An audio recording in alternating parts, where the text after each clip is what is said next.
ഉപനിഷത്ത് മന്ത്രദ്രഷ്ടാക്കളായ ഋഷിവര്യന്മാർക്ക് ശേഷം ഭാരതത്തിൽ ലോകസേവനോത്സുകരായ ഒരു സന്യാസിവൃന്ദത്തെ ഭിക്ഷുസംഘത്തെ രൂപപ്പെടുത്തിയത് ശ്രീബുദ്ധ ഭഗവാനായിരുന്നു.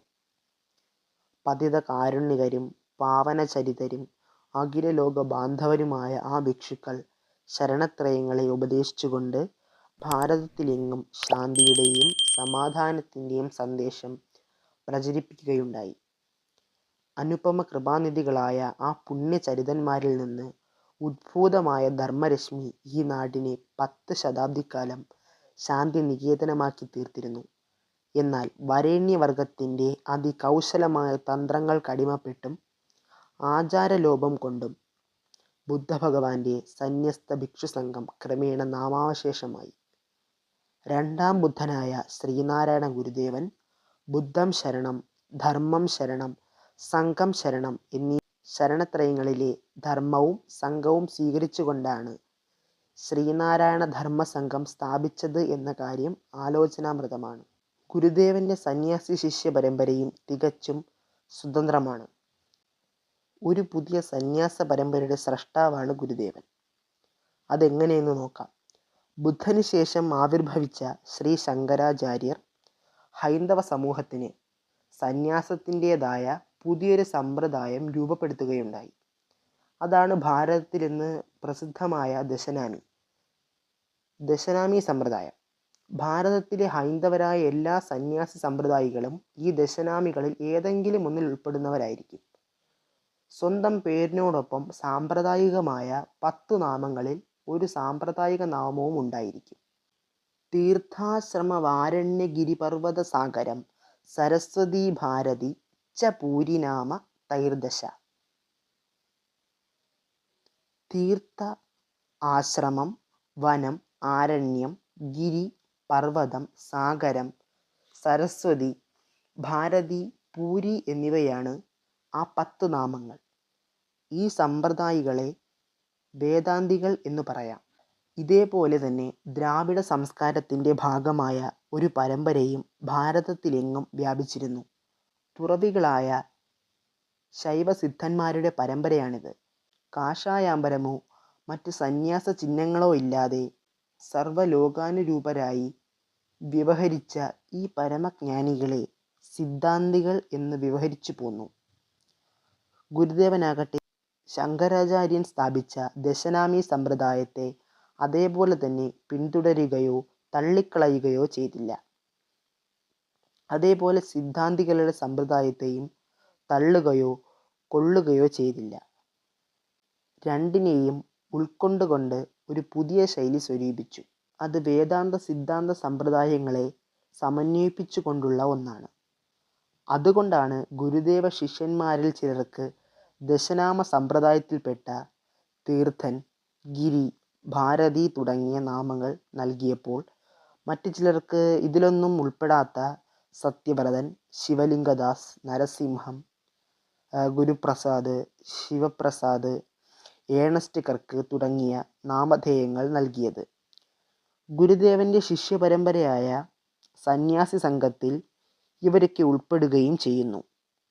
ഇടയ്ക്കൊന്ന് പറയട്ടെ, ഗുരുദേവനെ ചട്ടമ്പിസ്വാമിയുടെ ശിഷ്യനായി ചിലർ ചിത്രീകരിക്കാറുണ്ടല്ലോ. ചട്ടമ്പിസ്വാമിയും ശിഷ്യന്മാരും ദശനാമിയിലെ തീർത്ഥ പരമ്പരയിൽപ്പെട്ടവരാണ്. എന്നാൽ ഗുരുദേവനോ ശിഷ്യപരമ്പരയോ അത് അനുവർത്തിക്കുന്നില്ല. ഈയൊരൊറ്റ കാരണം കൊണ്ട് തന്നെ ചട്ടമ്പിസ്വാമിയും ഗുരുദേവനും തമ്മിലുണ്ടെന്ന് ചിലർ പ്രചരിപ്പിക്കുന്ന ഗുരുശിഷ്യ ബന്ധം ഖണ്ഡിക്കപ്പെടുന്നു. ഗുരുദേവൻ ദീർഘകാലം തൂവെണ്മയായ വെള്ള വസ്ത്രം ധരിച്ചിരുന്നത് മേൽപ്പറഞ്ഞ സിദ്ധാന്ത സമ്പ്രദായത്തിൻ്റെ ഭാഗമായാണ്. പിന്നീട് 1918 മുതൽ 1928 വരെ 62 വയസ്സ് മുതൽ മഹാസമാധി വരെ കാഷായ വസ്ത്രം ധരിക്കുകയും ചെയ്തിരുന്നു. വേദാഗമ സാരങ്ങളറിഞ്ഞങ്ങൊരുവൻ താൻ ഭേദാദികൾ കൈവിട്ടു ജയിപ്പൂ ഗുരുമൂർത്തേ എന്ന് ആശാൻ എഴുതിയത് അതുകൊണ്ടാണ്. ഇപ്രകാരം ഗുരുദേവന്റെ ആധ്യാത്മിക സന്യസ്ത ശിഷ്യ സമ്പ്രദായം ഭാരതത്തിലെ ഇതര സമ്പ്രദായങ്ങളിൽ നിന്ന് തികച്ചും സ്വതന്ത്രമായി നിലകൊള്ളുന്നു. ശ്രീബുദ്ധനിൽ നിന്നും ശ്രീ ശങ്കരനിൽ നിന്നും ശൈവസിദ്ധന്മാരിൽ നിന്നും ഓരോരോ പരമ്പരകൾ ആവിർഭവിച്ചതുപോലെ ഇതിൻ്റെയെല്ലാം സമന്വയഭാവമായി ഒരു പുതിയ പരമ്പര ഗുരുദേവനിൽ നിന്നും സമാരംഭിച്ചിരിക്കുന്നു. അതാണ് ശ്രീനാരായണ ധർമ്മസംഘം. അത് നരനിൽ നിന്നും ആരംഭിച്ച് നാരായണനായി മാറി വീണ്ടും നരസേവയിൽ തന്നെ കേന്ദ്രീകരിച്ച് നിലകൊള്ളുന്ന ലോക സേവകരുടെ സംഘമാണ്. ആത്മസാക്ഷാത്കാരത്തോടൊപ്പം ലോക നന്മയ്ക്കു വേണ്ടിയും പ്രവർത്തിക്കുന്നവരുടെ സംഘമാണ് ശ്രീനാരായണ ധർമ്മസംഘം എന്ന ഗുരുദേവന്റെ സന്യസ്ത ശിഷ്യസംഘം. ശ്രീനാരായണ പ്രസ്ഥാനത്തിലെ ചില ചരിത്രകാരന്മാർ ഗുരുദേവന്റെ സന്യാസ ശിഷ്യന്മാരിൽ നിന്ന് കാര്യമായ സംഭാവനകളൊന്നും ലഭിച്ചിട്ടില്ല എന്ന് ചിലപ്പോഴെല്ലാം എഴുതി കാണാറുണ്ട്. ചില ജീവചരിത്രകാരന്മാരും ഈ പല്ലവി ആവർത്തിച്ചിട്ടുണ്ട്. Gurudeva ശിഷ്യന്മാരായി doctor Palpu, Kumaranasan, Sahodaran Ayyappan, TK. മാധവൻ തുടങ്ങിയവരെ മാത്രമേ ഇവർ സൂചിപ്പിക്കാറുള്ളൂ. സന്യസ്ത ശിഷ്യന്മാരെക്കുറിച്ച് ഒന്നും പറയാറില്ല. ഗുരുദേവന്റെ ദിവ്യമായ ജീവിതത്തോട് സ്വജീവിതം തുന്നിച്ചേർത്ത് സമർപ്പിത ചേതസ്സുകളായി മാറിയ സന്യസ്ത ശിഷ്യസഞ്ചയവും ധർമ്മസംഘവും ഗുരുദേവ പ്രസ്ഥാനത്തിൽ ഇല്ലായിരുന്നുവെങ്കിൽ ഉണ്ടാകാമായിരുന്ന അവസ്ഥയെക്കുറിച്ച് ചിന്തിക്കുന്നത് നന്നായിരിക്കും. അങ്ങനെ സംഭവിക്കാതെ പോയത് ഗുരുകാരുണ്യത്താൽ വിധിനിയോഗമാർന്ന ശ്രീനാരായണ ഭക്തന്മാരുടെ പരമഭാഗ്യമായി. അതല്ലായിരുന്നുവെങ്കിൽ ശിവഗിരിയിലെ മഹാസമാധി പീഠം ഇന്ന് കാണുന്നത് പോലെ പൂജാർഹമായി സ്ഥാപിക്കപ്പെടുമായിരുന്നുവോ? അതുപോലെ ശിവഗിരി തീർത്ഥാടനം ഒരു ദൈവിക പരിവേഷം ചാർത്തിയ ഇന്നത്തെ പോലുള്ള ഒരു മഹാപ്രസ്ഥാനമായി പരിലസിക്കുമായിരുന്നുവോ? ഗുരുദേവനെ സ്വന്തം ജീവിതത്തിൻ്റെ വഴിയും വഴികാട്ടിയുമായ പരമഗുരുവും പരമദൈവവുമായി സ്വീകരിച്ച് പ്രവർത്തിക്കുന്ന ഗുരുദേവ ഭക്തരിലൂടെയാണ് ശ്രീനാരായണ പ്രസ്ഥാനം ഇന്ന് ശക്തമായിരിക്കുന്നത്. ഈ സ്ഥിതിവിശേഷം രാജ്യമെമ്പാടും സംജാതമായത് മുഖ്യമായും ധർമ്മസംഘത്തിൻ്റെയും സന്യാസി ശിഷ്യന്മാരുടെയും പ്രവർത്തന ഫലമായിട്ടാണ്. SNDP യോഗം സന്യാസി സംഘവുമായി സഹകരിച്ച് പ്രവർത്തിക്കുവാൻ തയ്യാറായാൽ ഗുരുവിൻ്റെ ലോകോത്തരമായ മാനവീയ ദർശനം സംഗ്രഹമായി പ്രചരിപ്പിക്കപ്പെടുവാൻ സാധിക്കും.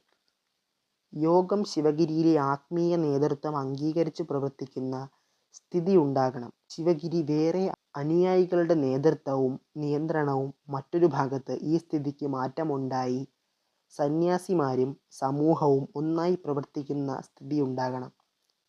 ഗുരുദേവന്റെ നേരിട്ടുള്ള സന്യാസി ശിഷ്യന്മാർ തങ്ങളുടെ ജീവിതം ഗുരുദേവനിൽ തന്നെ പരിപൂർണം വിലയിപ്പിച്ച് കഴിഞ്ഞിരുന്നതിനാൽ ശ്രീനാരായണ സൂര്യന്റെ മുൻപിൽ ആ വെൺതാരങ്ങളുടെ പ്രകാശം നോക്കിക്കാണാൻ സമൂഹത്തിനായില്ല.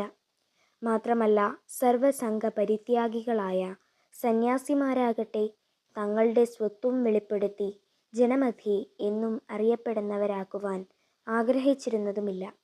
ഗൃഹസ്ഥ ശിഷ്യന്മാരുടെ ജീവിതവും ചരിത്രശകലങ്ങളും അവരവരുടെ കുടുംബാംഗങ്ങളും അനുയായികളും അടങ്ങിയ പിൻതലമുറ ശേഖരിച്ച് ചരിത്രഗ്രന്ഥങ്ങൾ എഴുതിയും അനുസ്മരണങ്ങൾ നടത്തിയും സജീവമായപ്പോൾ മഹനീയരായ സന്യാസിമാരുടെ ജീവിതത്തിൽ സംഭവിച്ചത് ഇതായിരുന്നില്ല. കുടുംബ ബന്ധങ്ങൾ ഉപേക്ഷിച്ച് തന്നെ ഈ പ്രസ്ഥാനത്തിന് സമർപ്പണം ചെയ്ത് നിസ്വരായി കടന്നുപോയ ഈ ധന്യാത്മാക്കളുടെ ജീവിത ചരിത്രശകലങ്ങൾ സമാഹരിക്കുവാൻ ശ്രദ്ധാലുക്കളായ പിൻഗാമികൾ ഇല്ലാതെ പോയി. അവരുടെ പ്രവർത്തനങ്ങൾ പോലും ജലരേഖകൾ പോലെയായി. കുടുംബബന്ധവും ആത്മബന്ധവും എപ്പോഴും രണ്ടായി നിലകൊള്ളുന്നതാണല്ലോ. ക്രൈസ്തവരുടെ പള്ളിയും പട്ടക്കാരനും എന്ന പോലെയാകണം സന്യാസിമാരും സമൂഹവുമെന്ന് ഗുരുദേവൻ ആഗ്രഹിച്ചിരുന്നു. ഗുരുദേവന്റെ ജീവിതകാലത്ത് ഏതാണ്ട് അങ്ങനെ തന്നെയായിരുന്നു. ഗുരുദേവ ശിഷ്യനായ ശ്രീ പഴമ്പള്ളി അച്യുതൻ എഴുതുന്നു: പാണ്ടിയിലും കേരളത്തിലുമായി വിപുലമായ ശിഷ്യസ്വത്ത് തൃപ്പാദങ്ങൾക്ക് ഉണ്ടായിരുന്നു. നമ്പൂതിരി മുതൽ പറയർ വരെ അതിൽപ്പെടും. സ്വാമി തൃപ്പാദങ്ങളുടെ മഹാസമാധി വരെ പുട്ടിലെ തേങ്ങ പോലെ അവർ സമുദായത്തിൽ ഇടകലർന്നു ജീവിച്ചിരുന്നു. ആ ആത്മബന്ധം ഇനിയും ശക്തമാക്കി ഊട്ടിയുറപ്പിച്ചു മുന്നോട്ടു പോകേണ്ടത് ഗുരുദേവ പ്രസ്ഥാനത്തിൻ്റെ പുരോഗതിക്ക് എത്രയും ആവശ്യമാണ്. യോഗവും ധർമ്മസംഘവും ഗുരുകുലങ്ങളും കഴിയുന്നത്ര മേഖലകളിൽ ഐക്യത്തോടെ ആദർശനിഷ്ഠയോടെ സഹകരിച്ച് പ്രവർത്തിക്കേണ്ടിയിരിക്കുന്നു. മനസാ വാചാ കർമ്മണ യഥാർത്ഥ ശ്രീനാരായണീയരെ സംസൃഷ്ടമാക്കുവാൻ അതോടുകൂടി ആ ധർമ്മശക്തിക്ക് മാത്രമാണ് കഴിയുക. അതിനായി ഗുരുദേവാനുഗ്രഹം യോഗസംഘ പ്രവർത്തനങ്ങളിൽ ശക്തമായി പ്രതിഫലിക്കട്ടെ. നമുക്ക് പ്രാർത്ഥിക്കാം. മനുഷ്യന് പരമപ്രാധാന്യം നൽകിയാണ് ഗുരുദേവൻ അദ്വൈത ദർശനത്തെ പുനഃപ്രവചനം ചെയ്തത് എന്ന് അവിടുത്തെ ജീവിതവും കൃതികളും നമ്മെ പഠിപ്പിക്കുന്നു. മനുഷ്യ പുരോഗതിക്ക് വേണ്ടി ആയുസ്സും വപുസ്സും ആത്മതപസ്സും ബലിയർപ്പിച്ച ശ്രീനാരായണ ഗുരു ലോകം കണ്ട മഹാനായ സന്യാസി വര്യനായിരുന്നു. ശിഷ്യ പരമ്പരയ്ക്കായി സന്യാസിമാർക്കും അനുയായികൾക്കുമായി ഗുരു നൽകിയ ഒരു ഉപദേശം കൂടി വെളിപ്പെടുത്തിക്കൊണ്ട് അവസാനിപ്പിക്കുന്നു. പ്രിയമപരന്നു വരുന്നതിന്നു ചെയ്യും ക്രിയ നിജമായ ഗതിക്കു നന്മ നൽകും. അയലു തഴപ്പതിനായതി പ്രയത്നം നയമറിയും നരനാചരിച്ചിടേണം. പരന്റെ ദുഃഖമകറ്റി അവനെ സന്തോഷത്തിലേക്ക് നയിക്കുന്ന ലോകസേവനം നിജമായ ഗതിക്ക് ഈശ്വര സാക്ഷാത്കാരത്തിന് ഹേതുവായി തീരുന്നു. അതിനാൽ അന്യൻ്റെ നന്മയ്ക്കു വേണ്ടി നീ ആത്മസമർപ്പണം ചെയ്ത് കർമ്മമനുഷ്ഠിക്കുക. ഗുരുദേവൻ്റെ ഈ ഉദ്ബോധനം സമൂഹത്തിനും സന്യാസിക്കും ഒരുപോലെ അനുഷ്ഠേയമാണ്. സന്യാസി കർമ്മത്തിൽ വിരാഗിയായിരിക്കണമെന്ന പൂർവികമായ വിധി ദേശകാലോചിതമായി പരിഷ്കരിച്ച് ഗുരുദേവൻ സന്യാസത്തിന് പുതിയ മാനം നൽകുന്നു.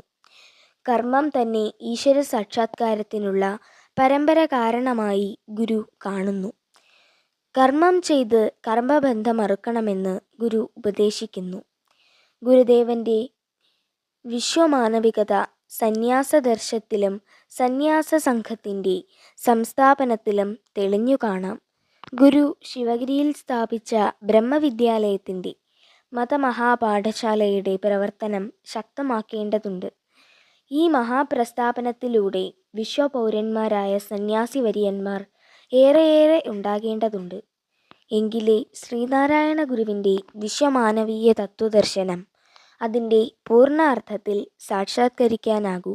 ഗുരുവിൻ്റെ സന്യാസി സങ്കല്പവും സാക്ഷാത്കൃതമാകുന്നത് അവിടെയാണ്.